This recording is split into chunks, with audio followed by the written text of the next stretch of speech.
அல்லாஹ்வுடைய நல்லடியார்களே, தொழுகைக்கு பிறகு zikr நீங்க லேசா கருதாதீங்க.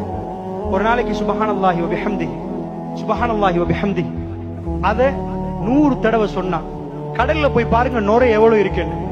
என்ன பாருங்க அதுல எவ்வளவு நுரை இருக்குது, அது 7 மண்டா அந்த பபிள்ஸ் எண்ணி பாருங்க. இந்த அளவுக்கு பாவம் மன்னிக்கப்படுவது. இந்த ஆஃபர் தரப்பட்டது இப்ப உங்களுக்கு புரியாது. மறுமையில அல்லாஹ்வுடைய சன்னிதானத்துல பயங்கரமான நேரத்துல அல்லாஹ் வார நேரம் யாருமே பேச மாட்டாங்க. ரப்பு முன்னாடி வருவான். ரசூலுல்லாஹ் சொல்றாங்க, மக்காம மஹ்மூதுல நான் எழும்பி நிப்பேன், யாருமே பேச மாட்டாங்க, நான் சஜ்தாவுல விழுந்துருவேன். அன்றைக்கு தான் ரப்பு கோபப்பட்ட நாள் என்றாங்க. இன்றைக்கு அல்லாஹ் கோபம் இல்லைன்றாங்க. என் அரிசிக்கு மேல அல்லாஹ் எழுதிருக்கிறான், என் கோபத்தை விட ரஹ்மத் மிஞ்சி விட்டது என்று. அதனால இன்றைக்கு அல்லாஹ் கோபம் இல்லையா? அல்லாஹ் பத்தி ஏசினவங்களோடையும் அல்லாஹ் இப்படிதான் நிப்பானாம். மறுமை நாள்ல அல்லாஹ் கோபமா வர்ற நாளாம்.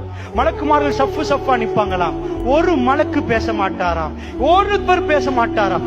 எல்லோரும் சப்சுப்பட்டு நிக்கிற நேரம், ரசூலுல்லாஹ் சஜ்தாவுல உளுந்து நிக்கிற நேரம், அல்லாஹ் விசாரணையை தொடங்குற நேரம் பயங்கரமா இருக்குமென்றாங்க ரசூலுல்லாஹ். அந்த நேரத்துல எல்லாரும் தன் அக்கவுண்ட் பேலன்ஸ் என்னன்னு தேடுற நேரம், இந்த கடல் நுரை அளவுக்கு பாவம் மன்னிக்கப்படும் என்ற ஆஃபர் கிடைச்சி, அந்த ப்ரமோஷன் கிடைச்சி யூஸ் பண்ணாட்டி அல்லாஹ்வுடைய நல்லடியார்களே, டே பை டே லா ஹவ்ல வலா குவத்த இல்லா பில்லாஹ் குனூசும் கன்சும் மின் குனூசுல் ஜன்னah, அது ஜன்னாவுடைய ஒரு புதையல் என்றாங்க ரசூலுல்லாஹ். ஜன்னாவே ஒரு புதையல், அதுல ஒரு புதையல் கிடைக்கிறன்னா சுப்ஹானல்லாஹ். இன்வெஸ்ட் பண்ணணும். நான் சொன்னனே, புரியுறது வேற, நம்புறது வேற. இது நீங்க புரியுறீங்கடா ஓண்டுவீங்க, நம்பினீங்கடா நீங்க ரெடி ஆவீங்க. லா ஹவ்ல வலா குவத்த இல்லா பில்லாஹ் லா இலாஹ இல்லல்லாஹு வஹ்தஹு லா ஷரீக லஹு லஹுல் முல்கு வ லஹுல் ஹம்து வ ஹுவ அலா குல்லி ஷைஇன் கதீர். காலையில zikr இருக்குது, மாலையில zikr இருக்கு. எத்தனை சகோதரர்கள் நெஞ்சில கை வைங்க, இன்னைக்கு காலை zikr ஓதினீங்களா, மாலை zikr ஓதினீங்களா, நேரம் கொடுத்தீங்களா? இமாம் இப்னு தைமிய்யா ரஹ்மஹுல்லாஹ் ஒரு பெரிய ஒரு அறிஞர், ஷேகுல் இஸ்லாம் இமாம் இப்னு தைமிய்யா ரஹ்மஹுல்லாஹ், சுப்ஹானல்லாஹ், அறிவென்றால் அல்லாஹ் அவருக்கு அப்படி ஒரு அறிவை கொடுத்திருக்கிறான்.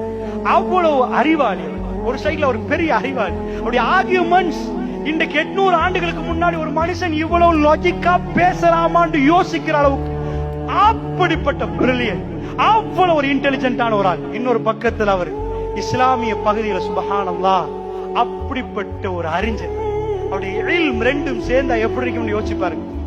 இமாம் இப்னு தைமிய்யா ரஹ்மஹுல்லாஹ் சொல்றாரு, எனக்கு காலையில zikr மிஸ் ஆகினா என் பிரேக்ஃபாஸ்ட மிக்ஸ் பண்ண மாதிரியே இருக்கு. என் ஸ்ட்ரென்த் என் zikr-ல என்றார். என் ஸ்ட்ரென்த் என் zikr-ல. சோ என் zikr-க்கு பிறகுதான் மத்தது. எனக்கு காலை zikr அவ்வளவு ஸ்ட்ரென்த் கொடுக்குதான். எவ்வளவு ஃபீல் பண்ணிருப்பாரு அத அவர் சொல்றதுக்கு அல்லாஹ்வுடைய நல்லடியார்களே. அதனால லைஃப்ல சிலது ஃபீல் பண்ணி பார்க்கணும், அல்லாஹ்வோட நெருங்கி பார்க்கணும்.